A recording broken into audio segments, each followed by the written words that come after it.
Bienvenue sur un nouvel épisode de J'ai mon voyage. Aujourd'hui, on a reçu Alexandre Despatie, qu'on connaît comme athlète, mais aussi comme participant à Big Brother. On a vraiment appris aujourd'hui à le découvrir plutôt à l'extérieur de cette vie d'athlète-là, mais plus en tant que voyageur, parce qu'il a tellement voyagé avec son sport que ça a été super intéressant là, d'apprendre à le connaître en tant que voyageur. Oui, puis tu sais, on en a appris vraiment beaucoup aussi sur tout le fonctionnement des Jeux olympiques. Fait qu'on est sûr que vous allez vous aussi en apprendre à la maison. Donc, bonne écoute! Bonne écoute!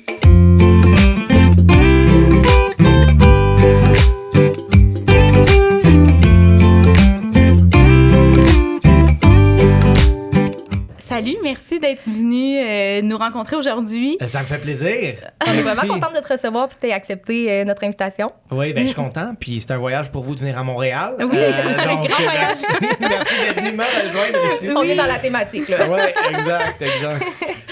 Nous, dans le fond, aujourd'hui, ben, on te connaît en tant qu'athlète. On te connaît aussi un peu à la télévision par ton passage à Big Brother, mais notre but, c'est vraiment de connaître, bien, premièrement, Alexandre à l'extérieur de l'athlète, mais aussi tout ce qui entoure bien, tous tes voyages sportifs que tu as fait. Là. On sait que tu as fait les Jeux olympiques, puis tu as fait plusieurs autres voyages, comme en Malaisie d'ailleurs. C'est vraiment fou. Mais nous, on veut vraiment aller décortiquer avec toi tout ce qu'il y a autour de ça, comment tu as vécu ça, comment... Tout ce qui est en lien avec les voyages sportifs. En fait, ça tombe bien, j'ai plein de choses à dire. Yes, super. Pour commencer, toi, tu décris comment, Alexandre, dans la vie? Là? Dans la vie? Ouais. Oh mon Dieu. Moi, je suis un curieux. Hein? Puis, tu sais, je rentrais pas tout de suite dans les voyages, mais c'est sûr que ça a aidé à développer ce côté-là de moi, de profiter de ce côté-là de moi aussi. Tu sais, je suis un curieux. J'aime la vie, J'aime essayer toutes sortes d'affaires, tu sais, puis je suis aussi un passionné. Tu sais, moi, je suis quelqu'un, quand je décide de faire quelque chose, je le fais au complet, puis on le fait à 100%. OK. Je trouve que c'est important. Puis comme je disais, un passionné.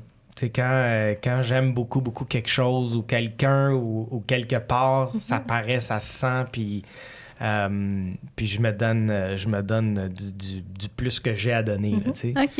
Ouais. Ah, bon, c'est super. Comme, je trouve que passionné, ça fit justement avec voyage. Vraiment. Ben oui. C'est deux choses qui vont super bien ensemble. C'est ça, comme on disait, on a fait des recherches sur ton parcours. On n'a pas eu le choix de faire des recherches sur ton parcours professionnel pour savoir quel pays tu as visité. Puis on a vu que ça a commencé vraiment jeune, là, tu sais, dès l'âge de 13 ans, je pense. Hein? Ouais. Tu étais en Malaisie, dans le fond. Exactement, le voyage en Malaisie. Je venais tout juste d'avoir 13 ans. Puis le seul endroit que j'étais allé, autre que à travers le Canada ou aux États-Unis, en fait, c'est les États-Unis. Puis l'année d'avant, où j'ai encore une compétition de plongeon, mais en Floride, tu sais, rien de... Mais je commençais à ce moment-là à prendre l'avion, puis tout ça, tu sais. Et puis, je venais juste d'avoir 13 ans, puis la Malaisie, bon, premier voyage outre-mer. On était partis un mois de temps aussi, donc c'était très long pour un petit gars, loin de sa mère pendant un mois. C'est ça, tes parents, ils venaient pas avec toi? Non, mes parents, en fait, pour la majorité des compétitions que j'ai fait à travers toute ma carrière, ne venaient pas, sauf les 4 Jeux olympiques que j'ai faits. Okay. Et dans leur travail, ils ont des partenaires qui sont en Italie. Fait que des fois, ils se timaient, mettons, pour que je sois là en même temps, voir la compétition, puis faire un peu de travail aussi. Mais sinon, mes parents n'ont jamais suivi dans les compétitions. Puis je pense qu'ils ont compris assez rapidement et très jeune que j'aimais ça comme ça. Ça fonctionnait comme ça. J'avais pas besoin... Tu sais, mes parents travaillaient beaucoup, même quand j'étais jeune, dans le monde du plongeon. Fait qu'ils venaient pas s'asseoir dans les estrades tous les jours. J'ai pas eu ce type de parents-là. Puis c'est parfait comme ça, tu sais. Il y a des jeunes qui ont besoin de leurs parents toujours proches, et c'est correct aussi. Mais dans mon cas... quand il était là, puis surtout aux Olympiques, c'était assez spécial parce que je disais toujours, surtout à ma mère, mon père se fait toujours assez discret, et ça a été comme ça pour toute ma carrière, en fait. Mais ma mère, je disais tout le temps, j'ai dit, faut juste que tu t'organises pour que je sache pas t'es où. Tu sais, là, en compétition, je suis comme, lève-toi pas, crie pas plus fort que les autres. Tu sais, aux Olympiques, c'est une grande foule. Mais c'est arrivé, tu sais, la présentation pendant la finale où on marche, on nous présente. Inévitablement, sur une foule de 15 000 personnes, je réussis à trouver ma mère. Je me levais les yeux, puis Caroline, je tombe sur elle. Mais c'est les seuls moments où il était là, puis c'est des gros moments, des moments importants. Ma sœur est venue au premier puis au dernier. parce que c'est des gros voyages, c'est des longs voyages.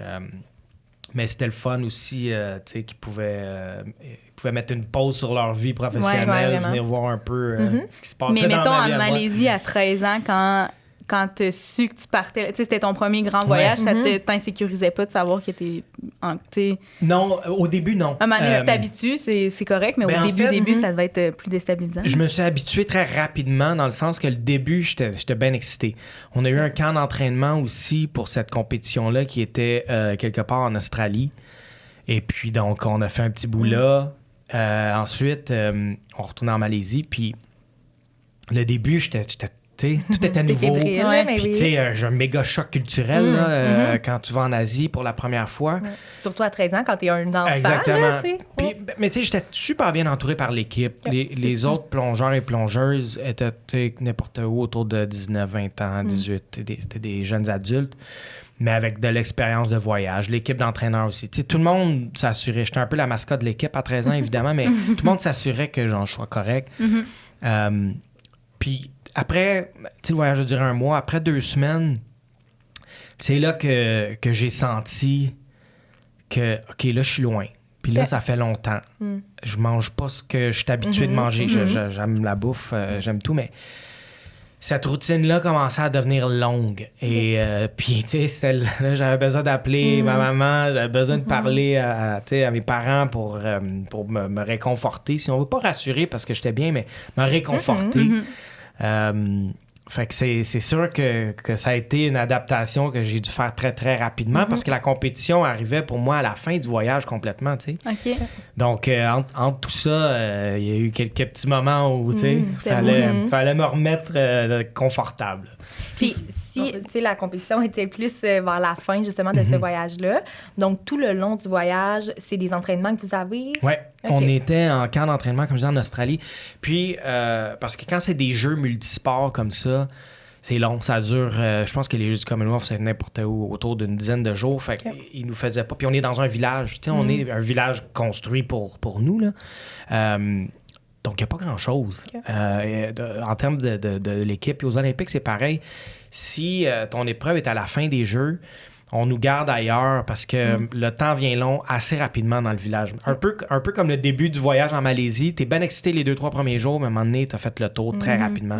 Donc, moi, je suis arrivé un peu plus tard et donc, j'étais encore motivé, puis l'émerveillement de tout ça continuait d'arriver, tu sais, mais... donc, j'étais en Australie, j'étais bien, tu sais, je découvrais un autre pays encore à travers ce voyage-là. Donc, ouais. Mais étais-tu quand même en contact avec les gens, tu sais, la culture de là-bas, les gens de là-bas? Est-ce que tu as l'impression quand même d'avoir visité la Malaisie, exemple? Ou... En Malaisie, non. On a pris un après-midi, si je me souviens bien, ça fait 25 ans. J'étais sur un appel un petit peu plus tôt, puis on me rappelait que ça faisait 25 ans, cette performance-là. Ça va vite. On a fait un tour dans la ville, mais tu sais, à ce moment-là de ma carrière, puis ça a duré encore quelques années après aussi, j'étais trop jeune pour porter attention aux bonnes affaires puis aux vraies affaires, tu sais. Je voyais des buildings, OK, c'est beau, mais pour ce qui est de la culture puis tout ça, j'étais en effet un peu jeune pour vraiment m'y intéresser, vouloir apprendre. Puis, tu sais, je me faisais pas non plus guider là-dedans. Je veux dire, le reste de l'équipe à 18-19 ans était pas nécessairement plus intéressé non plus, tu sais.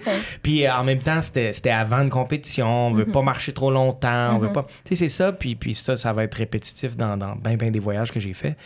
On n'a pas énormément de temps. Des jeux, oui, parce que c'est plus long, mais une compétition régulière, on est là 1 semaine. On arrive, entraînement, c'est comme piscine-hôtel. Le dimanche, c'est fini. Le lendemain matin, on retourne à la maison. Okay. Donc, quand on peut, quand on veut, on prend le temps. Donc, oui, on a fait un petit tour là-bas. Mais encore une fois, c'est drôle, mais on a trouvé un McDo. J'étais bien heureux de ça. Ça me ramenait un peu à la maison, un point de repère, si on veut. Puis c'est ce que je me souviens. Je suis retourné par après. Puis là, j'avais les yeux plus ouverts. Puis t'es retourné dans le cadre d'une compétition par après? Oui, mais je plongeais pas, moi, à cette compétition-là. J'accompagnais l'équipe. Puis t'avais quel âge à ce moment-là?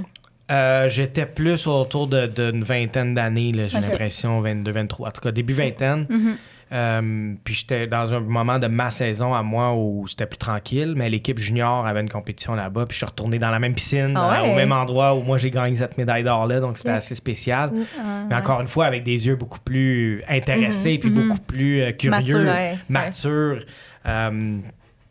Découvrir justement la nourriture locale, les petits spots, puis l'architecture de ce pays-là aussi, c'est des choses que j'ai aimé découvrir comme adulte encore après. Puis t'es allé sinon aussi en Australie plusieurs fois là, qu'on a pu voir, puis là-bas, dans le fond, t'étais dans des villes différentes, je pense que t'es pas tout le temps allé à la même place.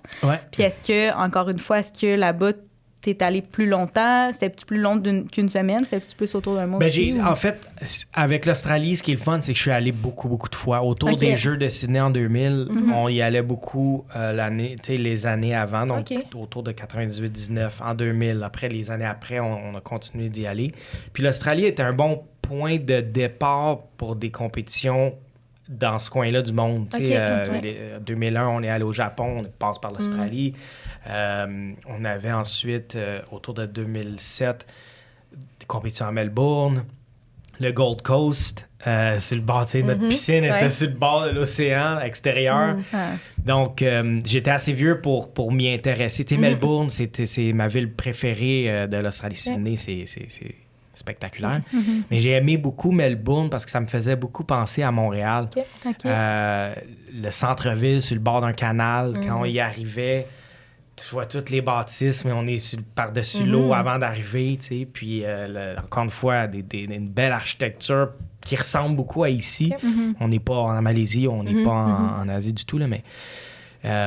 j'avais un sentiment de confort en Australie. J'ai toujours dit que c'est comme être chez nous, mais il fait plus chaud, puis il fait plus beau, puis il y a des serpents et des araignées. Puis des kangourous, tu sais. Le fameux camp d'entraînement en 98, avant d'aller en Malaisie, on était en Tasmanie, en fait, qui est comme le point au plus au sud de l'Australie. Puis moi, je regardais des comics quand j'étais petit, les bonhommes. Il y a un diable de Tasmanie, ça existe pour de vrai, tu sais. Il tourne pas comme dans les bonhommes, mais ça existe pour vrai. On a vu, c'est une bébête dégueulasse en passant.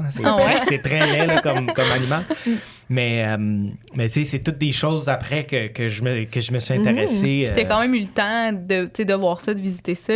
Ouais, mettons, exactement. Vous avez pris le temps ou c'était juste... Il y a des moments où... tant qu'à se rendre de l'autre bord de la planète comme ça, on restait quelques jours après. Compétition terminée, on profitait un peu de la plage, faire du shopping, justement, aller au resto et tout. Donc, je voulais... ça m'a permis de développer aussi l'envie de découvrir des nouvelles cultures. Puis moi, je parlais de la bouffe tantôt, tu sais, je me suis jamais arrêté à goûter qu'est-ce qu'on peut manger dans un pays que j'ai visité. Je trouve que... Premièrement, c'est un privilège que j'ai eu d'avoir tant d'occasions, de voir tant de pays puis de cultures différentes. Et plus je vieillissais, et plus je vieillis encore aujourd'hui, plus j'ai envie d'en découvrir. Puis je trouve que c'est une terrible erreur de se mettre une barrière, de même pas essayer. Puis en termes de culture, que ce soit... quelque chose que tu pratiques ou pas à la maison, que tu sois spirituel, que tu le sois pas, toute cette panoplie de différentes activités ou de différentes choses que tu peux faire par rapport à la culture, essaye-le pareil, parce que là-bas, c'est comme ça que ça se passe, puis la majorité des gens font ça. Ils doivent bien avoir quelque chose, mais essaye-le, puis après ça, tu prendras ta décision. Vraiment. J'ai le privilège, puis les gens qui peuvent voyager, on a la chance de pouvoir découvrir toutes sortes d'affaires qui sont hors du commun chez nous, tu sais. Ouais, vraiment s'ouvrir l'esprit au monde. Il existe tellement de différentes cultures. Gobez-en le plus que vous pouvez, tu sais. Moi, ça m'allume beaucoup, cette idée-là. Vous autres, vous voyagez beaucoup aussi, j'imagine. On essaye, en tout cas, le plus qu'on peut, là, mais puis c'est sûr que quand on voyage, la bouffe, c'est déjà un bon point. Point de départ. On est très foodie, là. Goûter à tout, puis... Oui, c'est vraiment. Puis sinon, la culture, là, tu sais, d'essayer de se mêler le plus possible aux gens de là-bas.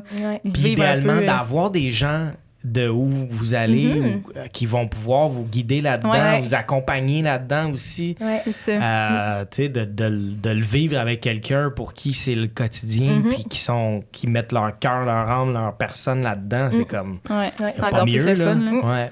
Est-ce que tu sais combien de pays que tu as visité? J'ai pas le nombre exact, mais j'ai l'impression que ça doit tourner autour de 20, n'importe quoi entre 20 et 25. OK. Mais t'es retourné quand même plusieurs fois au même endroit. Là, comme tu disais, l'Australie, t'es allé quelques fois. Exact. J'ai fait la Chine 13 fois. Okay. En Australie, une dizaine de fois aussi. Puis toujours dans le cadre de tes sports, mettons. Ouais. Est-ce que à l'extérieur, de tes sports, de ton sport, est-ce qu'à l'extérieur de ton sport, tu voyages aussi ou t'as juste jamais eu le temps? Ou... Je l'ai pas fait beaucoup pendant que je plongeais. Ce que je faisais, par contre, c'est souvent, exemple, on finissait notre saison en Europe. Exemple, en Italie, on restait une semaine de plus, on allait en Espagne, on finissait en Allemagne. Tu sais, en Europe, c'est facile parce que tu prends un vol d'une heure puis tu fais toute l'Europe. Ça te coûte 30 piastres. Exactement. On est loin de ça ici. Donc ça, pendant que je plongeais, c'était majoritairement la façon que je prenais des vacances en voyage. Maintenant, c'est plus, tu sais, exemple, dans 2 semaines, je m'en vais, au moment où on se parle en ce moment, je m'en vais en Italie. J'ai des amis plongeurs à Rome, puis on est encore évidemment en contact fréquent. Puis je m'en vais habiter chez eux et tout, tu sais, donc c'est des vacances. Combien de temps? Je pars une dizaine de jours. OK. Et puis, tu sais, Rome, je suis allé aussi une dizaine de fois, donc je connais, j'ai mes petits points que je connais, où je veux aller marcher, où je veux... Tu sais, c'est tellement une des plus belles villes au monde, Rome, puis l'Italie en général, c'est extrêmement beau. Puis ce que j'aime faire quand j'arrive dans un endroit comme ça, puis il y en a plein d'autres en Europe aussi, là, tu sais, je veux dire, c'est tellement vieux, puis il y a tellement de vie, puis on dirait que je le sens. J'aime ça aller me perdre. Ouais. Tu sais, je me rends à un certain point qui est en ville, où ce que ça se passe, si on peut le dire de même. Puis je mets pas de map, pas de rien. Je marche. Quand je tourne, je tourne. Quand je continue tout droit, je continue tout droit. Parce qu'une fois que j'ai fini ou je suis tanné, je me rentre dans un Uber puis je me retourne où je dois aller. Mais le sentiment de ne pas avoir d'horaire, d'itinéraire ou de direction. Puis à un moment donné, je me suis retrouvé dans des jardins. Écoute, ça pourrait faire des livres, des photos, des magazines. Mais tu sais, j'étais dans le milieu d'un parc nulle part que j'ai trouvé. C'est fascinant, puis comme je disais, tu sais, on sent qu'il y a des centaines et des centaines, même à dire des milliers d'années de vie là-dedans, tu sais. Puis j'adore ça. Puis tantôt, tu disais que souvent vous prolongez votre voyage là, quand que vous partez, par exemple, pour les Jeux ou pour toute compétition, mais c'est toute votre équipe. Pas votre équipe, mais toute votre gang, ou c'est, mettons, individuel, toi, tu décides de prolonger tes vacances? Ça donnait souvent qu'on était quelques amis dans l'équipe. Des fois, juste moi puis mon meilleur ami, mon coéquipier, on se planifiait nos vacances, tout le monde retournait à la maison. On avait en plus le luxe que, nous, dans le monde du sport, quand tu es sur l'équipe nationale, c'est ton organisation sportive qui paye pour les voyages. Tout ce qu'on avait à faire, c'est de dire hey, moi, mon billet de retour, mets-le à telle date. Souvent, on s'occupait de notre déplacement à travers l'Europe, mais notre date de retour était juste poussée d'une semaine. Ça ne change rien pour eux autres. Ils payaient déjà. Fait que, on avait ce luxe-là. Là. Puis le luxe en lettres majuscules, parce que vraiment. Ça nous a permis de prendre des vacances, j'imagine, aussi après une compétition, c'est ça. Puis oui, tu sais, je veux dire, j'ai des voyages de party, puis le fun, après des grosses saisons, puis des grosses compétitions, de l'émotion aussi, puis juste de comme... Puis est-ce que ça arrivait souvent que vous partiez beaucoup? Ou, tu sais, mettons, dans votre équipe, quand vous partez, vous êtes combien? Puis... en compétition, dans l'équipe, on était toujours juste les athlètes, mettons... N'importe où, entre 8 et 12, dépendant de la compétition. Les compétitions majeures, on était plus. Ensuite, tu sais, on a toujours été dans la plupart des cas, une équipe très serrée, très serrée, mais en même temps, pas nécessairement pour partir en vacances tout le monde ensemble. C'est comme plus travail. Oui, exact. Puis tu sais, il y a eu des moments où le voyage était un camp d'entraînement. Ça, c'est comme, oui, on est l'équipe ensemble, tout le monde ensemble, mais il n'y a pas de compétition. Tu n'as pas tout l'élément stress et tout. Tu sais, on s'en va juste changer d'air, changer de décor un petit peu, d'environnement. Mais on est toute l'équipe ensemble. OK. Puis, tu sais, c'est souvent à l'approche du début de la saison ou à l'approche d'une grosse compétition. Et puis, donc, ces moments-là sont le fun parce que, oui, c'est sérieux puis on s'entraîne fort, mais il y a toujours ces petits moments, justement, où on se dit, OK, après-midi, on s'entraîne pas, mais on se fait on s'en va se promener en ville. OK. On s'en va à la plage, on s'en va, tu sais. Puis ça, on le faisait en équipe, on le faisait tout le monde ensemble parce que le moment où on peut déconnecter un peu de notre sport quand on est ailleurs, c'est le fun. Ça fait du bien. Ça fait du bien au moral, ça fait du bien à tout, tu sais. Ouais. Oui. Puis est-ce que, des fois, vous faites des camps d'entraînement en vue d'une compétition, dans un autre pays en vue d'une compétition? Comme par exemple, tantôt, tu disais l'Australie. On est allé quelques années avant pour des camps d'entraînement. Est-ce que c'était en vue des Jeux olympiques? Oui, puis souvent, on trouve un endroit qui est pas trop loin en termes de distance de voyagement, mais pas trop loin, c'est un vol, tu sais, souvent, mettons, mais dans le même fuseau horaire. OK. Donc, quand c'est des compétitions majeures, tu sais, on doit se débarrasser du décalage horaire le plus rapidement possible, mais on s'organise pour être quelque part une semaine avant, comme ça, la semaine de la compétition, tu sais, derrière nous, on n'a plus besoin de s'inquiéter du fait qu'on dort mal, on est fatigué et tout. Fait que ça, c'est le fun parce que, tu sais, premièrement, le voyage est plus long, ça. Ça, j'aimais ça.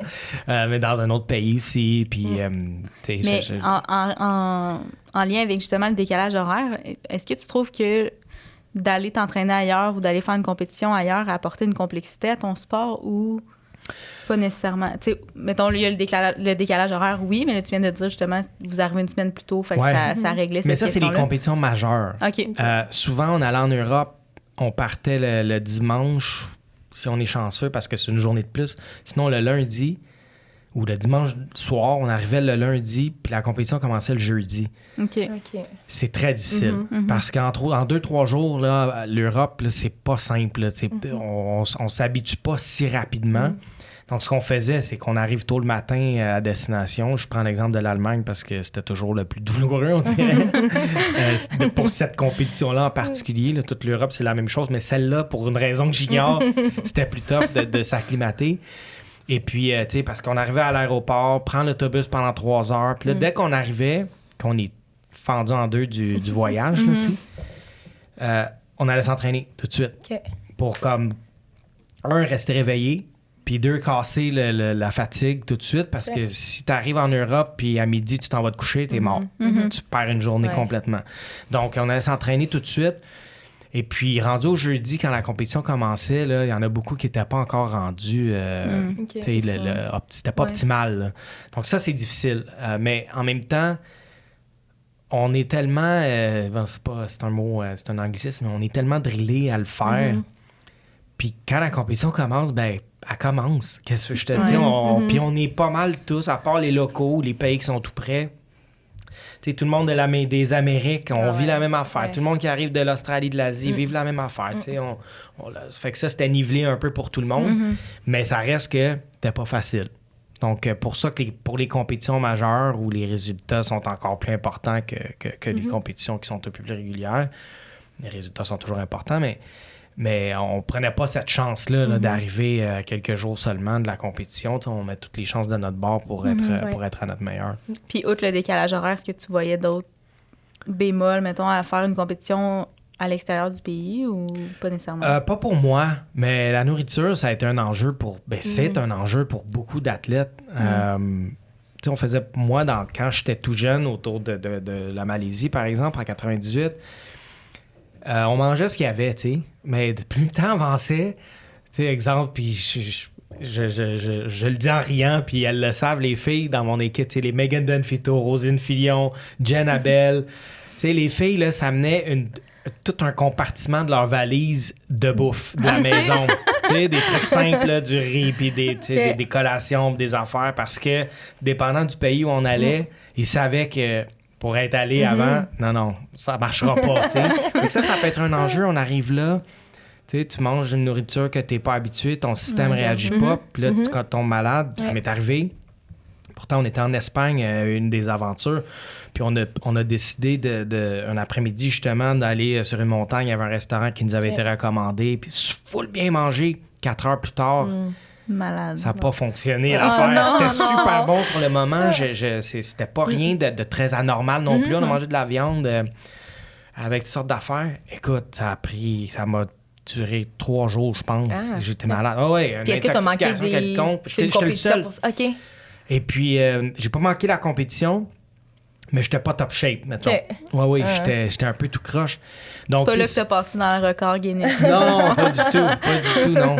Donc, tu sais, ça peut être un enjeu pour beaucoup d'athlètes. Moi, à part cette fois-là, j'ai jamais eu de problème avec ça. Donc, à part le décalage, être bien reposé, j'étais pas, tu sais, puis... C'est plus positif, mettons, le voyage. Ouais, te trouver, mais je m'adapte très bien. Je suis pas quelqu'un de demandant non plus, dans le sens, j'ai pas besoin de tel type de lit, d'oreiller, de ça, tu sais. OK, parce qu'il y en a qui font cette demande-là, ou... Ben, pas de demande. Non, on n'a pas on n'a pas ce luxe-là. Celui-là, on l'a pas. Ouais, c'est ça. Mais tu sais, il y en a pour qui, OK, le lit est trop dur, ça leur donne mal au dos instantanément, ou ils dorment pas bien, donc ça affecte. C'est comme un effet domino là, vers la fin de la semaine. Mais toi, tu as toujours été confortable. Je m'adapte assez bien, ouais. Okay. Puis j'ai rapidement compris aussi que dans l'environnement et la situation où on était, ben ce qu'on a, c'est ça. Puis c'est la même affaire pour tout le monde. Que je me plaigne, que je m'en fasse, je me mette la tête entre les mains pour ça, puis que je me fâche, ça ne changera absolument rien. Fait que deal avec, les conditions, c'est ça, puis c'est ça pour tout le monde. Fait que je m'habituais, puis je m'adaptais à ça à ce moment-là, tu sais. Puis tu sais, nous, on sait pas comment ça fonctionne, les compétitions puis les Jeux olympiques, là. On n'est jamais allé. Non, c'est ça. Je vais vous l'expliquer, moi. Oui, c'est ça. Mais tantôt, tu parlais que... il y a comme des villages qui sont créés pour les compétitions. C'est quoi exactement, là? Ça représente quoi un village qui est le créé, village, là? on va prendre le village olympique parce que c'est le plus gros puis le plus facile à décrire aussi. C'est essentiellement, puis depuis, en tout cas, mes premiers Jeux à l'an 2000, j'imagine que ça, auparavant, c'était la même chose. Ils bâtissent des complexes de condos qui, au début, sont à titre aux Olympiques, aux athlètes, parce que pendant les Olympiques, là, surtout ceux d'été, qui sont énormes comparativement à ceux d'hiver, on est rendu aujourd'hui, mettons l'année prochaine, Paris 2024, il va y avoir n'importe où entre 15 000 athlètes sur 2 semaines. Quand même, oui. Ensuite, ajoute à ça, tu sais, sur, mettons, 15 000, tu as au moins 5 000 coachs là-dedans. Tu as les thérapeutes de chaque équipe, les docteurs ici, ça. Ça fait du monde. Ouais, Tu sais, à tout moment, dans le village, il y a 25 000 personnes à peu près, là, tu sais. C'est que c'est grand. Les villages olympiques sont n'importe où en 2,5 km par 2 km, tu sais. Des tours partout. T'as la grosse cafétéria où il y a des stations, t'es Méditerranée, bouffe asiatique, bouffe un peu plus occidentale, bar à salade, bar à céréales. Il y a tout ça. Ensuite, t'as une zone internationale qui appelle, où il y a des petits magasins, des trucs. Une zone où tu peux aller relaxer. Il y a comme un bar non alcoolisé, là, mais un bar où des fois il y a de la musique, tu peux aller rencontrer du monde et tout ça. Fait que c'est ça ton village. Puis tu sais, c'est assez grand pour prendre des marches. Je me souviens de celui à Pékin en 2008. C'était une œuvre d'art. Il y avait des petits ruisseaux, des petits arbres, un aménagement de jardin qui était comme féerique. Là. Ça doit vraiment être impressionnant à voir aussi s'ils construisent les villages pour ça. Là, c'est beau, puis la majorité du temps, parce que c'était tout le contraire à Athènes, en fait, puis peut-être que vous ne savez pas, mais ces jeux-là, comme littéralement, ils finissaient des coups de pelle 24 heures avant que les jeux commencent. Oui. Puis tu sais, t'as du monde qui arrive bien avant. Le village n'était pas fini. Là. En termes d'aménagement, puis les chambres et tout, ça allait, mais le village n'a pas été fini avant la fin des Jeux. OK. Mais tu sais, le village, c'est ça. Puis ça devient ta maison, ça devient ton... Puis c'est un endroit c'est une bulle. Les gens, tu sais, aux Olympiques, on a une accréditation, puis la première fois que tu participes en fait, à tous les grands jeux multisports, tu as une accréditation, puis on te le dit les premières fois, c'est ta vie, ça. C'est plus important que ton passeport, parce que si tu l'as pas, tu t'en vas nulle part. Pas sur un site de compétition, pas dans le transport qui est établi pour nous, et surtout pas dans le village. Alors, ça devient notre bulle à nous. On est tous dans le même atmosphère, le même mindset. Puis ce qui est drôle à voir dans le village, surtout aux Olympiques, c'est qu'à partir du jour 1, il y a des athlètes qui ont fini. Mais ils restent. Mais oui, OK. Pour la majorité des sports, on ne peut pas rester parce que ça prend une rotation. Tu sais, je veux dire, à travers 2 semaines, à un moment donné, il faut faire de la place pour d'autres qui s'en viennent dans... C'est 2 blocs, donc il y en a qui compétitionnent vers la fin. À un moment donné, ça prend une rotation. Mais il y en a qui réussissent à rester. Puis tu vois que plus les jours avancent, il y a toujours un comptoir. Pendant longtemps, ça a été du McDo. Sinon, tu as un comptoir de tu payes la traite, là, en termes de bouffe. Puis plus les jeux avancent, plus il y a du monde là, plus il y a du monde tard dans la cafétéria, puis c'est 24 heures. Puis souvent, moi, je compétitionnais souvent vers la fin des jeux, puis tu sais, là, moi, je me réveille tôt, je m'en vais déjeuner, il est 7h, 7h15, puis tu vois le monde arriver avec leurs souliers dans les mains, ils sont habillés comme la veille, eux autres, ils reviennent du bar, puis ils s'en vont déjeuner avant de se coucher.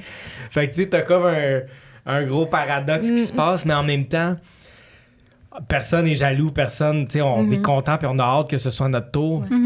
Parce qu'on vit tous la même chose dans cet environnement-là. Ce qui est le fun aussi, tu sais, le village, c'est comme, hey, on est à l'apogée de notre carrière sportive, tout le monde. Puis comme, hey, lui ou elle est chanceux, ils ont fini comme, c'est moi dans 1 semaine, c'est moi dans 3 jours. Tu passais combien de temps à peu près dans le village? Est-ce que tu restais vraiment 2 semaines ou c'était plus longtemps? Le plongeon, c'est un sport qui dure pas mal tous les jeux. OK. Donc, dépendant de l'épreuve que je faisais, mais pour 2 jeux, en tout cas, j'ai été là pas mal tout le long. Parce que, bon, je faisais différentes épreuves puis il était un peu éparpillé à travers les 2 semaines. Mais c'est pour ça que je dis c'est le fun parce que, bon, tu compétitionnes beaucoup, mais ça vient long rapidement dans le village. Tu sais, la petite zone internationale, là, après l'avoir vue 2 fois, tu as fait le tour assez vite. Puis est-ce que tu sors du village? Tu sais, mettons, entre les compétitions, est-ce que tu visites un peu avec... Pas beaucoup. OK. Pour la simple et bonne raison qu'on veut conserver notre énergie. Tu sais, aller marcher dans une ville quelconque qu'on connaît pas pendant 6 heures, quand tu t'entraînes le lendemain puis tu plonges ou compétitionnes dans 2-3 jours, c'est pas bon. Manger un petit street food. C'est ça. C'est ça qui est un peu, bon, je veux pas dire poche, là, mais on peut juste pas parce que, surtout à ce niveau-là de compétition, on veut mettre toutes les chances de notre bord. Puis tu sais pas qu'est-ce qui peut arriver. Tu vas marcher pour prendre de l'air ou changer, tu sais, aller voir quelque chose, puis tu te tournes une cheville par la chaîne de trottoir. Tu sais, ça peut être aussi stupide que ça. C'est déjà arrivé. Fait qu'on tu sais, on marche un peu sur des œufs pendant cette période-là pour être sûr que tout soit correct. Puis après, s'il y a du temps, on se rattrape. C'est ça. Ça ressemble à quoi, mettons, les relations entre athlètes? Est-ce que tu as le temps d'avoir certaines connexions? Est-ce que vous avez le temps de célébrer ensemble? Ça ressemble à quoi? C'est une question à 2 volets, dans le sens où, tu sais, moi, j'ai fait 4 jeux, donc de 2000 à 2012, ça a énormément évolué. OK. En 2000, pour aller voir mes courriels, il fallait que j'aille au centre de l'informatique du village, attendre en ligne. Puis, je sais pas votre génération, mais les ordinateurs avant, c'était une boîte, hein? Oui. C'était pas des portables. C'est ça. Fait qu'on attendait, puis c'était ça, puis c'était long. Pas de Wi-Fi n'existait pas. Et donc, à ce moment-là, il y avait énormément de connexions humaines. Tu voyais des gens de partout, de tous les pays différents, dehors ou à la cafétéria, se mélanger, jaser, apprendre à se connaître. Et puis, avec le temps, puis le Wi-Fi est arrivé dans le village en 2008. Puis là, là, soudainement, c'était comme tout le monde dans leur chambre à regarder Netflix ou... pas tout le monde, mais beaucoup moins de mingling, là, qu'on dit. Beaucoup moins de rencontres humains à humains. Ce que je trouve extrêmement triste, là, remarque. Mais c'est l'évolution. Fait que je serais curieux de voir aujourd'hui c'est quoi, là, dans un village olympique. Tu disais que tu as des amis plongeurs à Rome. Ouais. Fait que toi, tu as quand même gardé des liens avec les gens que tu as rencontrés. Absolument. Puis je dirais, tu sais, les Italiens, on s'est rapprochés énormément. Les Cubains aussi, dans le monde du plongeon, on est restés très, très proches. Mais c'est ça qui est formidable aussi. Puis pour tous les athlètes dans tous les sports, je suis sûr qu'ils font la même chose. Si je retourne en Australie, là, j'étais à un coup de téléphone d'avoir quelque part où rester. En Chine aussi, en Allemagne, tu sais, partout où je suis allé. Même si vous entretenez pas de lien, il y a quand même ce lien particulier-là qui demeure. Là, s'ils viennent à Montréal, ils viennent au Canada ou quoi que ce soit, puis je reçois un message de quelqu'un avec qui j'ai plongé, c'est sûr que je vais prendre un moment pour les diriger, les aider. Puis plongeon surtout n'est pas un sport où il y a de l'intimidation. On était une grande famille pour de vrai. Puis après la compétition, on allait tous prendre une bière ensemble. Puis un sport individuel aussi, c'est que ma performance dépendait pas de la tienne. Donc, quand le gars qui m'a battu aux Olympiques, exemple, la compétition est finie, puis lui, il gagne, moi, je suis deuxième, ben c'est parfait. Ça veut dire, aujourd'hui, c'était ta journée, mais moi aussi, j'ai bien plongé, puis j'aurais pas pu plonger aussi bien que toi de toute façon. Fait que j'étais bien content pour lui, bien content pour moi, puis on a festoyé ensemble après. Mais on reste une famille très proche. Je recroise maintenant dans des compétitions parce que je suis sur le conseil d'administration de Plongeon Canada, donc ça m'amène à voyager un peu puis à être autour des compétitions encore. Il y en a beaucoup qui sont rendus juges ou coachs, mais de les revoir, c'est justement, on se le dit, hey, si tu passes par ici, tu me le dis, puis après, on est en numéro de téléphone maintenant. Texte-moi si tu viens dans le coin, en Colombie, si tu viens au Brésil. Toutes mes amis, c'est tout le temps la même chose. Si vous venez par ici, laissez-nous savoir, on s'organise. Fait que tu as des contacts partout dans le monde. Partout dans le monde, sérieusement. Ouais, puis c'est fun de pouvoir dire ça. Ben vraiment. C'est fou, pour aller au Japon, puis je vais savoir où aller, quoi faire. Ils vont prendre soin de moi. Puis je ferai la même chose pour eux. C'est un sentiment qui est spécial parce que c'est gros la planète. Oui, vraiment. Puis de savoir que je peux comme m'organiser pas mal, peu importe où je vais aller. C'est assez spécial.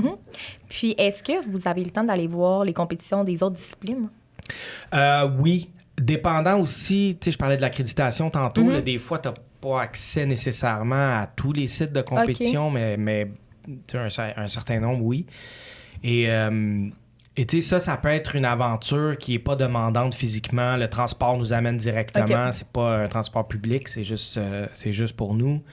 Puis aller encourager ton équipe. Tu sais, si tu compétitionnes dans 3-4 jours, c'est pas la fin du monde de dire, hey, après-midi, ou ce soir, je prends le temps, je m'en vais voir la gymnastique, je m'en vais voir la natation, peu importe. Tu sais, puis c'est le fun parce que pour l'équipe canadienne, donc tous les sports mélangés, c'est le fun des jeux comme ça parce que, t'apprends à connaître. Tu sais, tu as un sentiment nouveau.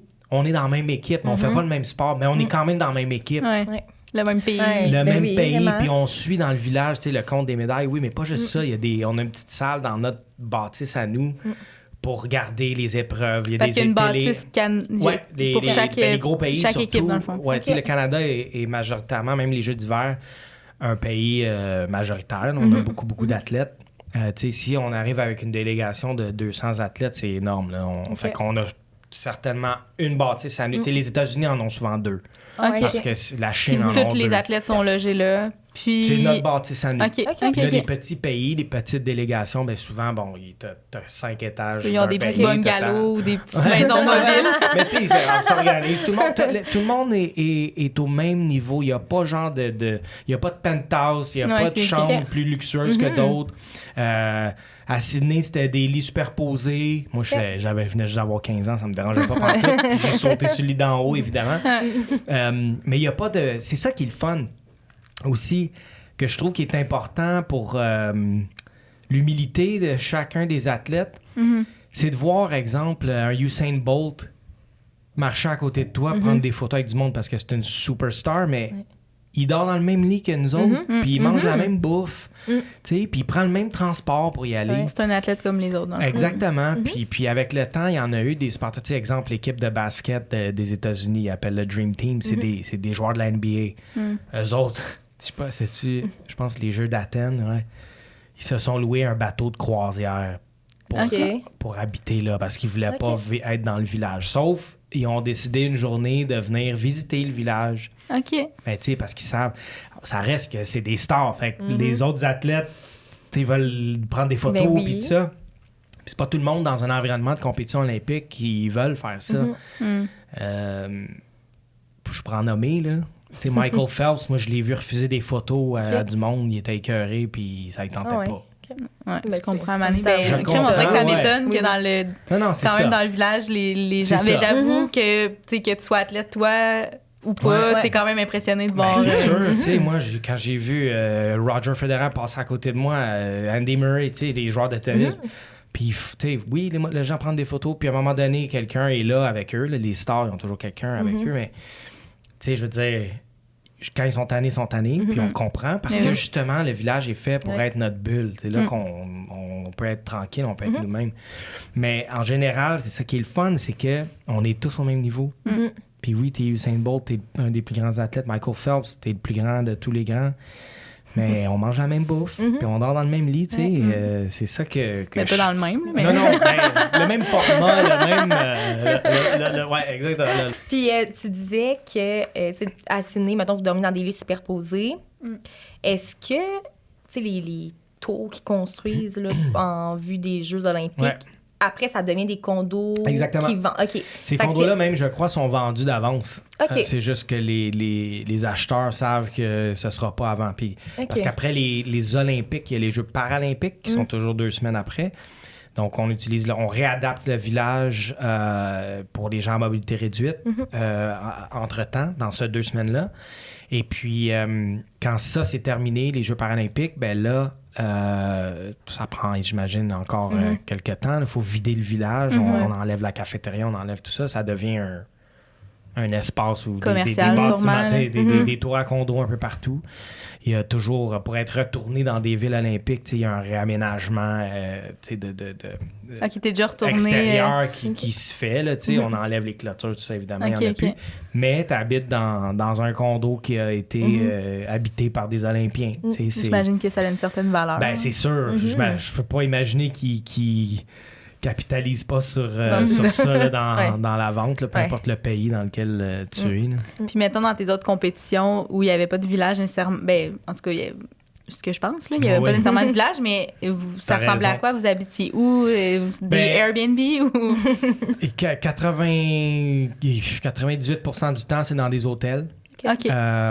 Des hôtels qui sont pas trop loin de la piscine, idéalement. Tu sais, pour... Exemple, il y a des moments où soit on a un transport qui est là pour nous, ou bien la ville en question nous donne, ou l'organisation de la compétition nous donne des passes d'autobus ou de métro qui nous débarquent vraiment proche. Là. Ouais, exactement. Tout ça est organisé. Mais j'ai eu des mauvaises expériences aussi. Là. On a eu des compétitions dans le fin fond de la Russie, puis je pense que c'était comme une ancienne base militaire où on était, mais un peu désuète. Ils vous hébergeaient là, dans le fond? Ouais, toilette commune sur l'étage. Oh, OK. L'eau, pas, tu sais, comme, brossez-vous pas. Tu sais, comme, on prenait une douche à la piscine parce que c'était pas comme... C'était pas propre. Ouais. Nourriture questionnable aussi. Tu sais, c'est ça, des fois, c'est souvent extraordinaire, puis on est bien logé, puis tu sais, je suis pas demandant, donc tout est toujours parfait. Mais il y a d'autres fois que ça le faisait pas du tout. On a eu, puis même dans une situation de jeu, les Jeux du Commonwealth en 2010 en Inde, à New Delhi. Là aussi, on pouvait pas prendre notre douche. Puis ça, ils nous ont avertis. Il faut pas que l'eau touche à vos visages. Puis surtout pas en avoir dans vos yeux et dans votre bouche parce que c'était pas juste pas potable, comme mal propre. Il y avait eu un déversement de comme fosse septique majeur juste à côté du village, donc pas besoin de vous décrire qu'est-ce que ça sentait quand on était là. Il y avait un dépotoir de l'autre côté. Tu sais, c'était pas le fun du tout. Faisait chaud. En tout cas, c'est pas arrivé souvent, mais il y a des expériences comme ça que je néglige pas parce que ça met les choses en perspective. Tu sais, quand je suis allé dans des villes, on a fait des voyages à Cuba, on a fait des voyages dans des pays plus pauvres, tu sais. De voir, tu sais, cette petite ville en Russie qu'on a vue, là, de voir des gens qui vivent pas dans la même réalité que nous. Puis en tout cas, moi, c'est le genre de choses qui m'intéresse dans le sens où je prends un petit pas de recul puis je me dis, on est bien chez nous. On est bien ici, puis on a la chance de vivre ici. C'est sûr que tu n'aurais jamais vécu cette expérience-là si toi, tu étais allé en voyage là, mettons. Non, qui choisit d'aller dans une ville, tu sais, à part si tu es dans une mission humanitaire puis tu décides d'aller aider, d'aller quoi que ce soit dans des endroits qui en ont gravement besoin. personne s'en va en vacances pour être mal pris puis d'être dans des conditions qui sont pas le fun. Mais encore une fois, je regrette pas d'avoir vécu ça. Puis ça me ramène. Puis quand je reviens à la maison, ça te donne aussi des nouveaux réflexes, des nouvelles façons de voir les choses. D'apprécier ce que tu as. D'apprécier ce que tu as, énormément. Puis tu sais, justement, quand je dis que je suis pas demandant, ben c'est grâce à des expériences comme ceux-là que je n'ai pas besoin d'être dans le luxe pour être bien. Ouais. On n'est pas... Si c'est là, tant mieux. Mais si c'est pas là, tant mieux aussi, c'est correct. Mais mettons, en général, est-ce que tu dirais que t'étais plus dans le luxe quand t'as été hébergé? On était souvent chanceux. Pas luxe des hôtels 5 étoiles. Ouais. Tu sais, un hôtel très bien, nourriture très bonne. Ben, dans mon cas, moi, parce que j'étais ouvert à essayer tous les types de nourriture. Tu sais, c'est ça aussi, ma carrière de sport, puis les voyages et les conditions dans lesquelles on était, c'est que ça m'a beaucoup appris à accepter les conditions du moment. OK, s'il faut attendre, ben il faut attendre. On a manqué le vol.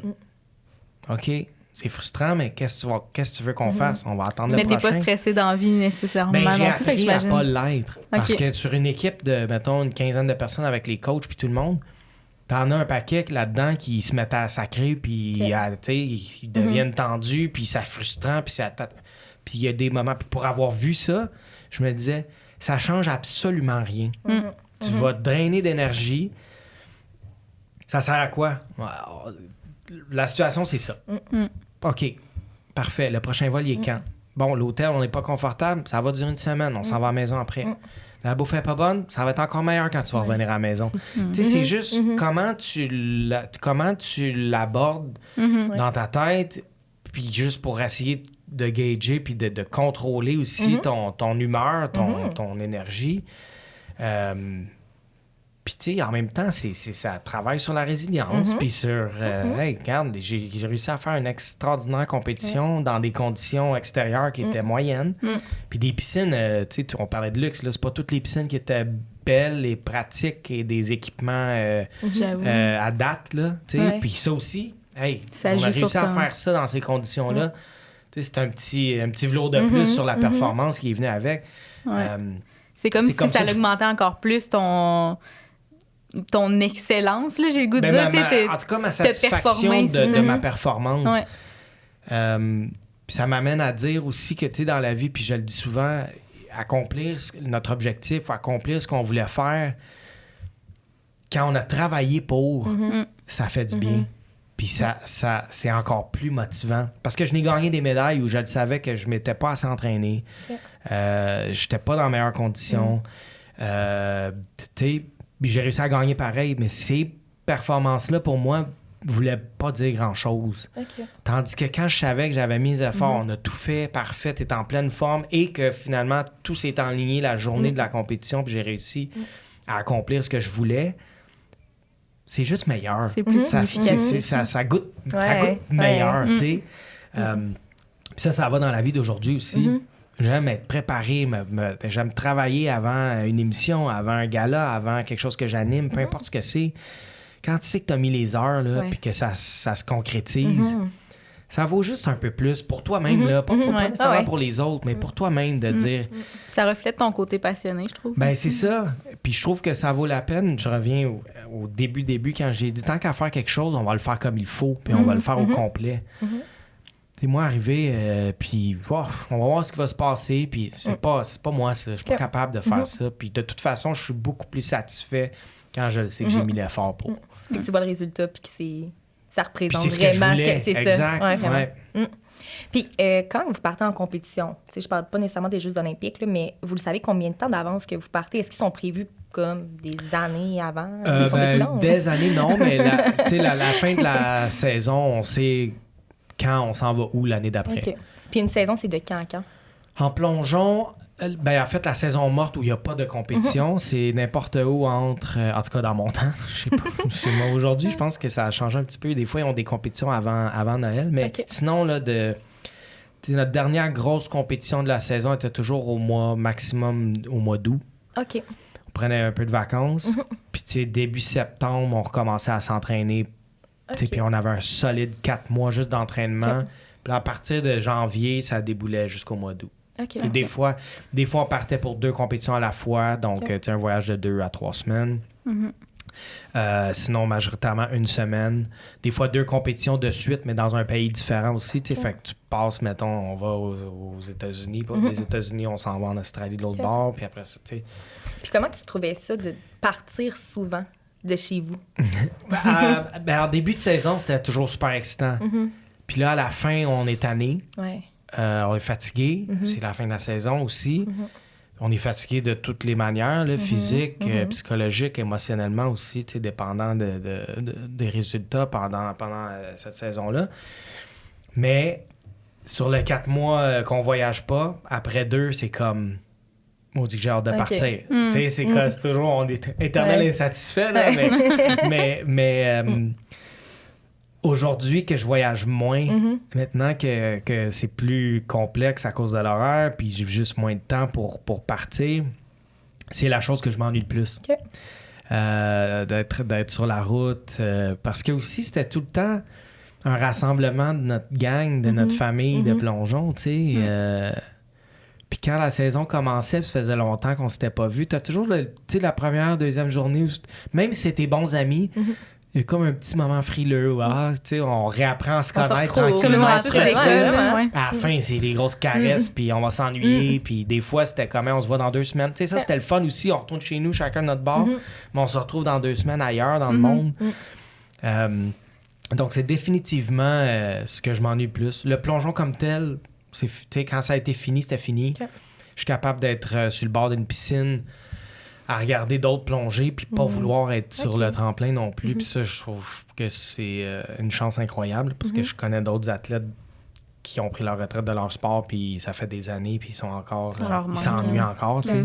Moi, je sais pas ça puis je pense que je suis chanceux. Mais cet aspect-là, par exemple, de la vie d'athlète de haut niveau me manque beaucoup. Puis le format pour le plongeon, tu sais, c'était à coup de 2 semaines ici et là. Tu sais, j'ai des amis en ski qui partaient à coup de 4 mois, puis c'est une autre affaire. J'avoue, c'est différent. C'est très... je sais que c'est difficile. Je pense à Eric Gay qui avait une famille, lui, les dernières années de sa carrière, là, puis il partait à coup de 3 mois. Des fois, elle rejoint ici et là, mais en général, tu sais, ça, c'est un horaire complètement différent qui, à mon avis, est beaucoup plus difficile. Donc, eux autres aussi, une fois qu'ils reviennent, pour leur avoir demandé, puis on en a jasé, une fois qu'ils reviennent, ils sont contents d'être à la maison pendant un moment. Là, mais pour nous, c'était tout réparti à travers ce 8 mois-là, mettons. Fait que c'était juste des petites escapades qui étaient le fun. Exact, ouais. J'avais ma dose de maison, j'étais prêt à repartir. C'était parti. Tu partais combien de fois à peu près dans une saison?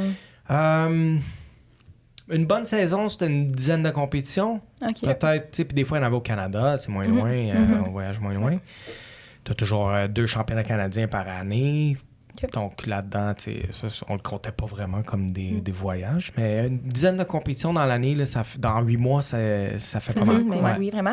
Puis quand que vous allez à l'aéroport, là, que vous partez pour un voyage, vous faites le processus normal comme tout voyageur ou vous avez des privilèges parce que en fait, vous êtes sur l'équipe nationale? Majoritairement, tout le monde, on était des voyageurs aéroplans privilèges parce qu'à cause qu'on voyageait tellement, ton numéro de membre accumule les points, accumule. Donc, on était élite, qui appelle. On passait les lignes. Il y a ces petits avantages-là. Les douanes, on le faisait comme tout le monde. Ça, on pensait pas de ligne. Mais nos bagages toujours en priorité quand on arrive quelque part, quand on revient à la maison surtout. Pour rentrer dans l'avion, les membres élites passent avant tout le monde, en même temps que les gens qui sont en première classe. Tout habillé en Non. Team Canada, genre, vous entrez pour... Non. Puis je suis content que ça n'ait pas été comme ça aussi. Et je pense, tu sais, à la fin, mes derniers Jeux, parce que ça n'a pas été comme ça tout le temps, mais les derniers Olympiques, à l'aéroport, ils savaient qu'il y a plusieurs sports qui partaient en même temps. Fait qu'il y avait une grosse pancarte. Ils nous accueillaient à la gate pour nous faire rentrer dans l'avion. Puis prendre une photo avec des gens d'Air Canada, avec les athlètes, puis tout ça. T'sais. Ce qui est le fun pour tout le monde parce que ça montre l'engouement. Ils nous souhaitent bonne chance, ils sont contents de nous voir. Oui. C'est le fun, c'est sûr. Fait qu'on avait des petits privilèges comme ça. Les dernières années de ma carrière dans ce système d'élite-là, si on veut. C'était le début de... tu sais, si tu avais un certain nombre de milles d'accumulés, ben, tu avais des crédits pour te faire upgrader, tu sais, un surclassement. Fait que vers la fin, j'étais à l'avant de l'avion assez souvent parce que j'avais beaucoup de points, puis on voyageait énormément, puis quand je pouvais, on le faisait, tu sais, parce que ça ne nous coûtait pas nos points, c'était juste qu'on était au devant de la liste. OK. À cause qu'on était élite. Pour être upgradé. Ouais. OK, ouais. Donc, on se mettait sur la liste de surclassement. Puis, des fois, les vols sont très pleins. Fait qu'ils disent, bon, ben, on a tel. Il y a des places en avant, on va les mettre en avant. OK. On a utilisé ça à sa pleine opportunité, mettons. Ben, puis, vous avez bien fait. Vraiment, écoute, ben oui. Si vous Puis est-ce pouvez que vous tu utilises permettre. encore tu sais, les points que tu as accumulés pour voyager, faire des voyages personnels? Ou... J'en ai eu, écoute, à la fin de ma carrière, j'ai accumulé à travers tout ça, 750 000 points, une affaire comme ça. Je sais pas ce que ça représente. Ben, là, ça mais, représente, mettons, au moins un voyage en première classe en Europe à ce moment-là, parce que maintenant, tout ça a changé. Ils ont vu que, tu sais, les gens qui ont beaucoup de points, ils en profitent beaucoup, puis ils se sont ajustés, mettons. Ensuite, j'ai fait plusieurs voyages en Europe, surtout avec ces points-là, jusqu'à 500 000. Là, il m'en reste 130 000, mettons, si on peut dire. Fait que, tu sais, j'ai encore 2 voyages. Pas en première classe, évidemment, ça se fait plus avec les points, vraiment, avec les crédits. Mais, tu sais, je vais pouvoir voyager encore au moins, ou une bonne fois plus loin. Si je retourne en Australie, je vais définitivement garder les points. C'est ça, parce qu'à en Asie, je pense que c'est comme 75 000 points. Ouais. OK. Fait que, tu sais, Fait que c'est 100 voyages en Asie, dans le fond. 10 voyages en Asie. Ouais. Non, Mes c'est... maths, quand j'avais tous mes points, jadis, c'est ça, avec 750 000 points. Mais c'est le fun, tu sais, puis c'est le fun de les accumuler. J'ai des amis qui sont rendus près du million de points, puis une fois que tu atteins le million de points sur des vols aéroplans, là, ben, c'est que t'es élite à vie. OK. Fait que les petits avantages que je parlais tantôt, ben, t'es là pour toujours. Ouais, vraiment. Puis je connais quelqu'un qui il est tout près du 2 millions. OK. Parce qu'il a voyagé, puis c'est un monsieur qui travaille dans les médias pour la CBC, puis il a tellement voyagé, évidemment. S'il tape le 2 millions, ben lui, il est super élite à vie, et sa conjointe. Puis ça, les avantages sont encore plus... ça doit être rare, là. Tu dois pas en avoir... T'es quasiment automatiquement surclassé. OK. Services de transport quand t'arrives, services de... Tu sais, les valets... En tout cas, t'as toutes sortes d'avantages de fun quand t'es super élite, mais pour atteindre 2 millions, là, c'est... Faut que tu voyages, là. Ah, mon Dieu, c'est des années de voyagement, là, tu sais. C'est quoi ton highlight, ton pays, là, highlight de compétition? Ben, mon pays préféré que j'ai vu, c'est l'Italie, de loin. Mais tu parles en termes de où c'était le plus fun de plonger, mettons? Ben, après 13 fois en Chine, c'était à peu près 11 de trop. Parce que le choc culturel, je l'ai vécu, j'ai aimé ça au début, puis à un moment donné, tu sais, la Chine, c'est pas... Puis on n'était pas toujours à Pékin ou à Shanghai, des grandes villes. Encore une fois, des environnements très déstabilisants, mettons. Mais c'est le fun de plonger là-bas parce que les Chinois connaissent leur plongeon beaucoup. Tu sais, les plongeurs là-bas, c'est pratiquement le sport national. OK. Donc, les athlètes, c'est des stars. C'est les meilleurs au monde. C'est une domination totale depuis toujours. Pas totale, mais quasi. Puis, quand on est là-bas, tu sais, c'est une des... pratiquement les seuls moments où on a vécu, tu sais, la foule essaie de nous déranger. Tu sais, le plongeon est très comme le tennis. Quand c'est le temps, quand l'arbitre siffle, c'est silence. Mais là-bas, ça parle, ça continue de parler. Puis, tu sais, si on fait des bons plongeons, des fois, ça hue, puis crie plus fort pour leur plongeon. Tu sais, ça crée une ambiance. C'est comme le hockey, là. Ben, exact, tu sais. C'était comme pratiquement le seul contact que j'ai eu avec ça. Au Brésil, une fois, aux Jeux panaméricains, j'étais en très proche compétition avec un Brésilien. Même type de situation. C'est tellement hors du commun pour le plongeon que c'était le fun de vivre ces expériences-là. Donc, c'était le fun en Chine surtout parce que justement, le monde savent quand j'ai fait un bon plongeon ou un mauvais plongeon ou, tu sais, la difficulté des plongeons. Beaucoup de gens regardent, mais ils savent pas si ça, c'est plus dur qu'un autre. Mais eux autres le savent. Quand le degré de difficulté est plus élevé, ils sont très, très conscients. Puis ça amène un petit quelque chose de plus à l'épreuve, c'est certain. Puis est-ce que t'as-tu des anecdotes ou des trucs qui se sont passés plus dans les Jeux olympiques avec soit d'autres athlètes ou juste dans le village en particulier, mettons? Je sais pas si... En tout cas, j'irai pas là, mais... Les rumeurs que vous entendez sur le village olympique sont pas entièrement fausses. OK. Mais j'ai une bonne façon de l'expliquer. Puis je parle pas de moi personnellement nécessairement, mais juste de la situation. Tu sais, je disais tantôt, on est à peu près 15 000 athlètes, mais mettons d'une semaine à l'autre, une dizaine de mille d'athlètes dans le village. Tous et toutes à l'apogée de notre forme physique. Au plus gros moment de notre carrière, de notre vie, probablement, à ce moment-là. Sur 10 000, enlève-en 5 000 qui sont en couple, puis leurs conjoints ne sont pas là. Donc, il reste 5 000 personnes.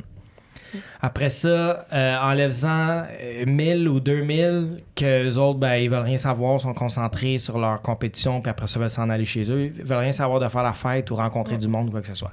Il en reste 3000 là-dedans. Quand même.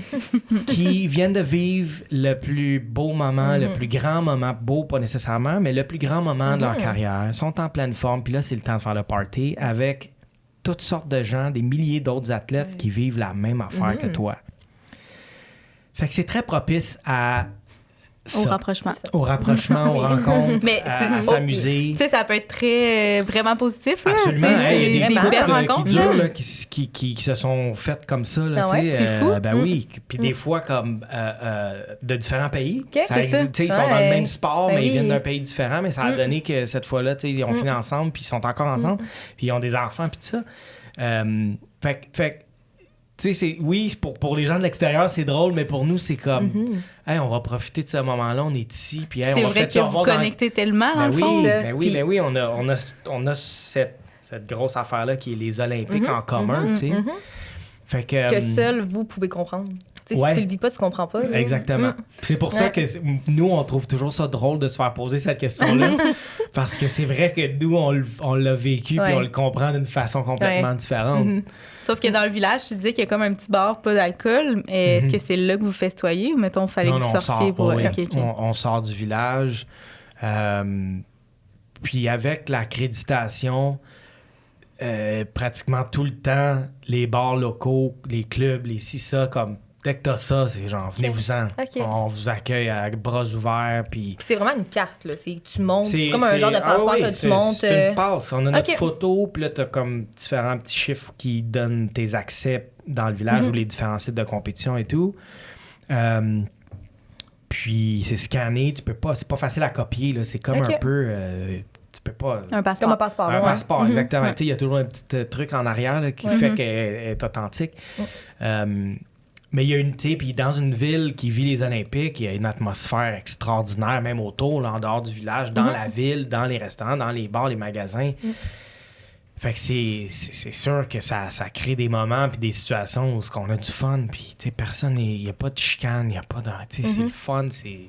Ça t'es-tu déjà arrivé de sortir... comme avant de toi compétitionner, puis te dire après comme merde. Pas dans les grands jeux. OK. Mais dans d'autres situations, j'ai eu mes moments aussi. Mais c'est parce qu'à un moment donné, t'es jeune aussi, puis c'est normal de vouloir en profiter, là, selon moi. Ouais, puis ça n'a pas souvent mal viré de toute façon. Des fois, oui, mais c'est pas arrivé si souvent. Mais c'est arrivé où je me disais, 2 jours avant, 3 jours avant, OK, tu sais quoi, ce soir, on sort un peu, puis ça va aller. Finalement, j'étais beaucoup plus fatigué que je pensais. Finalement, c'est toi qui rentres avec tes souliers. Mais on avait une petite expression quand on faisait des trucs comme ça, puis on était toujours les mêmes à le faire, évidemment. Puis j'en faisais partie. Mais on avait notre expression, puis on se disait toujours... Ça semblait être une bonne idée sur le moment.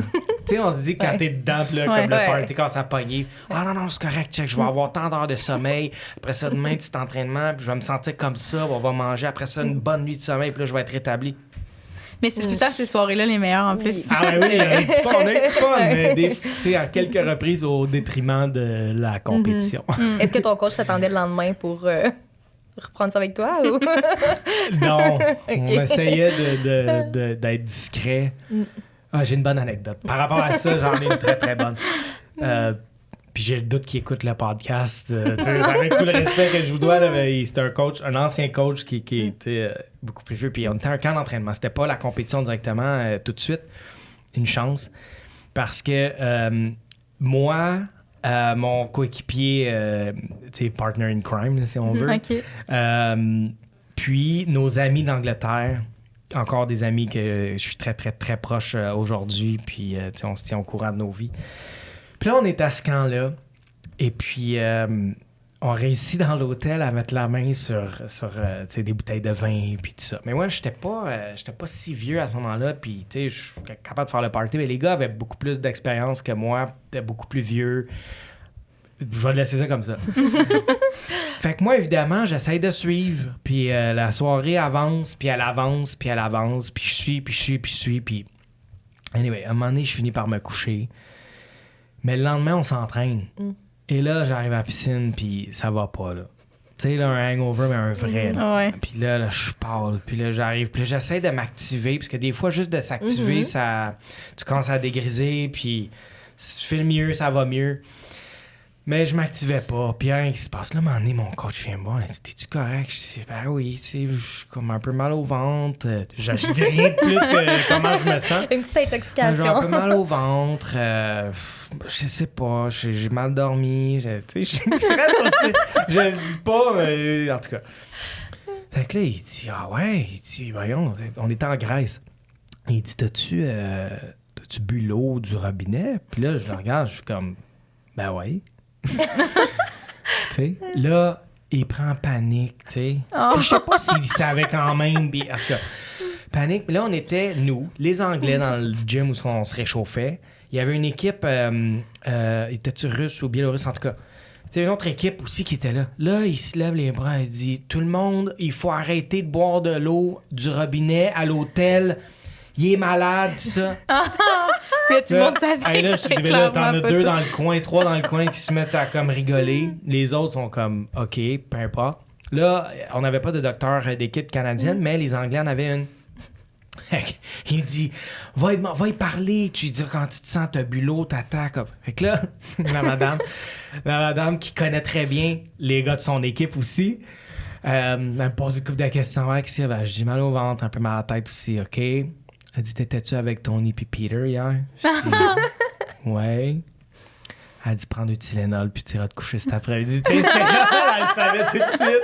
Elle l'a pas dit à ton coach? Non, elle l'a pas dit. Tout était correct. Mais les gars se sont entraînés, eux autres. Puis, écoute, moi, j'étais complètement KO.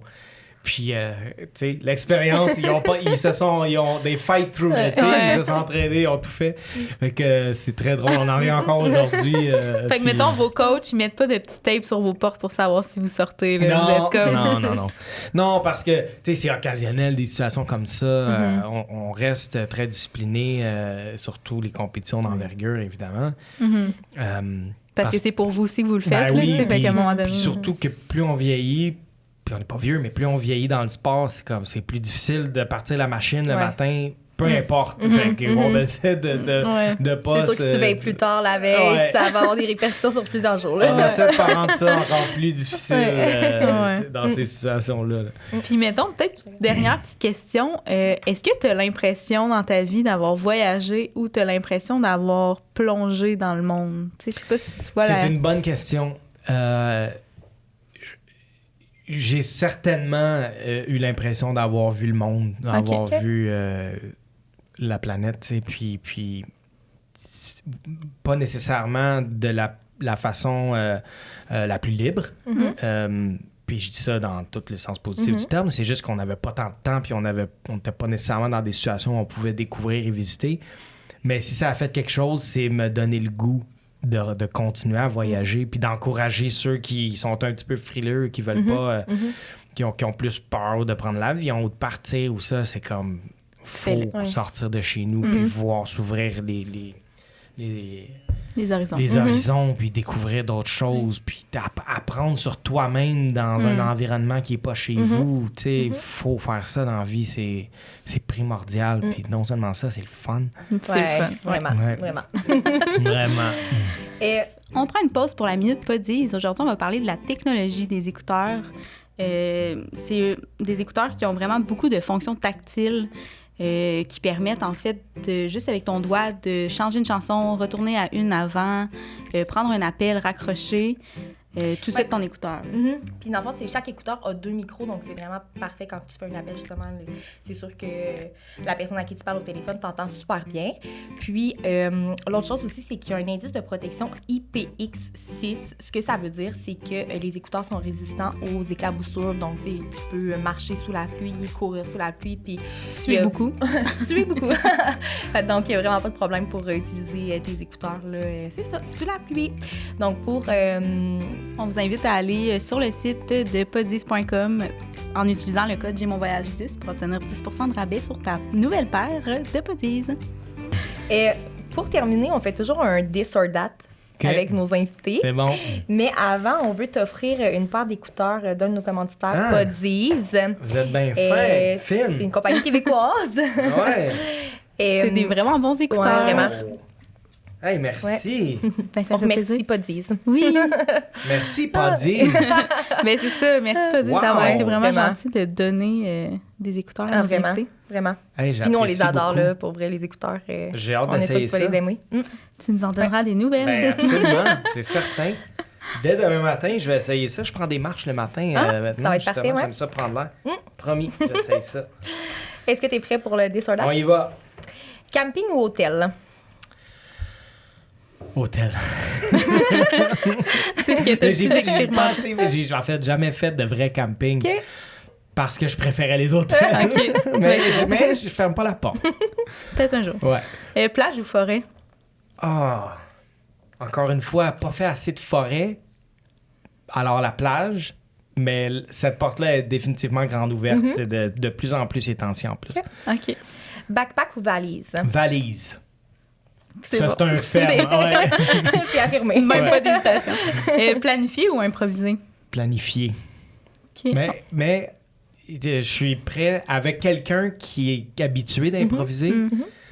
Ça te rassurerait. Ça me rassurerait. Mais ouais. t'as l'air quand même de le faire. Tu sais, au début, tu disais que t'aimes ça te promener dans les rues sans Oui. trop savoir où tu vas. Puis, Mais ça, c'est comme une minime partie du voyage. Ouais. C'est une journée ou deux. Puis, OK. puis tout Le ça. reste, Mais c'est tout planifié. le voyage, tu sais, comme je connais des gens qui ils partent. Tu vas rester où? Moi, je sais pas, je vais trouver. Dominique. Ah, c'est toi ça? Ah oui, ça me fascine. Je sais pas, puis ça se peut que je bouge, puis tu sais, je commence dans ce pays-là, mais je vais peut-être finir ailleurs. Ça, je suis comme, wow. Faudrait que je le fasse avec quelqu'un Oui, comme toi, c'est ça. Dominique, sinon je serais pas à l'aise. C'est bon. On met ça sur notre liste. OK. Mais aussi, ça m'a comme fait penser, est-ce que tu as l'intention, dans tes prochains voyages, d'expérimenter le voyage autrement que ce que tu as vécu? J'aimerais mettons? beaucoup ça. OK. Ouais, tu sais, pas en Italie cette fois-ci, mais Les prochaines fois. ouais. Tu sais, moi, dans la vie, je suis à mon compte, hein, donc déjà de prendre des vacances, faut un peu que je me force dans le sens où book-le parce que sinon, j'irai pas. Ouais. J'attends au cas où que. Fait que s'il y a une chose que je veux changer dans le futur, c'est justement comme vas-y en vacances. Ouais. Tu sais, je suis encore une fois chanceux, j'ai les moyens, je peux le faire. Go. Fais-le. Ah, ouais. Je vais prendre mes propres conseils, puis oui, je vais voyager. Tu sais. Et si on poursuit, vélo ou surf? Vélo. OK. Singe ou tortue? Singe.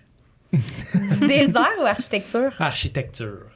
J'ai fait les deux, ça. Puis Ouais. j'ai fait les dunes au Qatar. Qatar ou à Ok. Dubaï? Dubaï. Wow. C'était formidable, mais définitivement architecture de loin. là. Ouais. OK. Resto ou street food? Oh! Je peux pas choisir. C'est toujours la plus difficile. Je Ouais, peux pas c'est vrai. choisir parce que je suis un foodie aussi, puis je suis un épicurien, puis j'adore essayer tous les nouveaux types de bouffe. Et surtout, je suis pas dédaigneux dans le sens où street food, que ça a l'air un peu mal propre, ça me fait pas peur non plus, tu sais. Ça, Fait c'est que, les meilleurs. Ouais, ben, c'est la meilleure exact. bouffe, là. Ouais, C'est bon pour le système immunitaire. ouais c'est ça. Plongée ou randonnée? Randonnée. Plage de sable blanc ou plage de sable noir? Jamais fait le sable noir, donc j'aimerais ça découvrir. Découvrir, c'est Ouais. bon. Faire la fête ou lire? Faire la fête. Encore aujourd'hui? Ouais. OK, c'est Ouais, bon. ben, parce que je lis pas beaucoup. Je voudrais lire plus. Puis si je lis, en fait, c'est en vacances. OK. à la maison, ma télé me parle beaucoup plus fort qu'un livre chez moi sur mon balcon. Mais si en voyage, t'as le choix entre les deux, tu vas aller faire la fête plus. Ça dépend, je suis avec qui. Parce que oui, mes jours de sortir dans des clubs puis tout ça sont pas mal derrière moi. Là. J'ai plus la patience vraiment pour ça. Mais encore une fois, c'est que si ça donne que c'est ça qu'on fait ce soir-là puis on en gagne, let's go. C'est les meilleures soirées. Ouais, vraiment. Puis je dirais pas non parce que j'ai 38 ans ou je dirais pas non tantôt quand j'ai 48 pour c'est ça. Mais tu sais, des fois, pour moi, faire la fête, des fois, ça peut être juste... t'es sur le bord de la plage, tu prends une bière avec tes amis. Ben oui, exact. Oui. Fait que, ouais. Bungee ou musée? Bungee. Ouais. Émotion forte. Mais je suis très curieux, puis je vis quelque chose quand je suis dans un musée ou une galerie d'art ou quoi que ce soit. Donc, difficile à répondre, mais bungee, parce que j'aime l'émotion de... C'est bon. Ça, ouais. Taxi ou scooter? Scooter! Ouais. Ah oui, j'en ai un à la maison. C'est vrai? Toutes les raisons sont bonnes pour l'utiliser. Fait que c'est sûr, ouais, scooter. C'est cool. Ouais, vraiment. Pas de savon ou pas de déo? Oh! Pas de déo. Parce que savon, tu sais, je me dis, les chances vont... En tout cas, j'ai toujours le choix de rester par moi-même. Mais pas de déo, je vais être autour du monde tout le temps. Puis pour l'avoir vécu de d'autres, c'est désagréable pour les gens. C'est bon. Relaxer ou explorer? Explorer.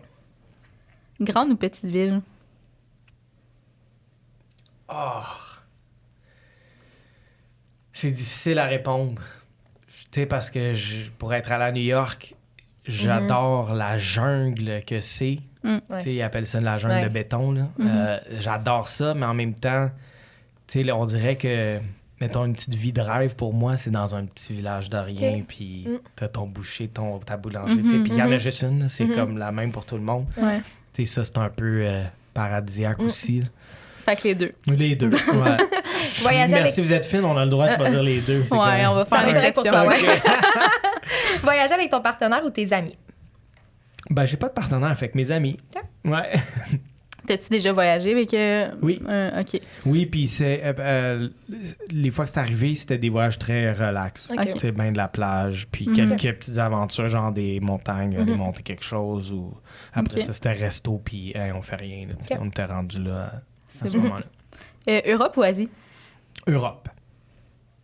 Gougoune ou souliers? Crocs? C'est bon. C'est bon, bonne réponse, Sarah. Ouais. On pourrait Crocs for life.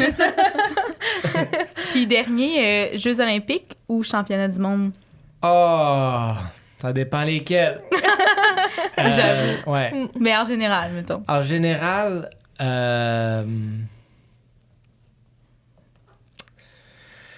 c'est très difficile parce que, tu sais, j'ai été 3 fois champion du monde. Fait que puis 2 fois à Montréal, ici à la maison.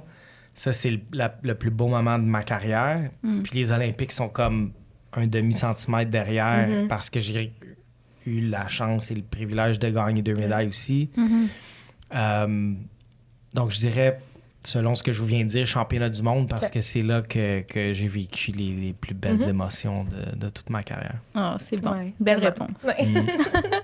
Hey, ben, merci beaucoup, Alexandre, merci d'être à vous. venu. Je suis vraiment content. C'était une belle discussion. Vraiment, puis le fun. ça me sort aussi des discussions un peu plus normales par rapport à mon sport. Fait que puis nous, on a appris plein de choses là, sur les Jeux olympiques. En autres, là, sur toi, pour comment tu vis ça. Ben, un courriel si vous avez d'autres questions. Je suis là. Merci énormément. Merci à toi. Puis merci, Padis.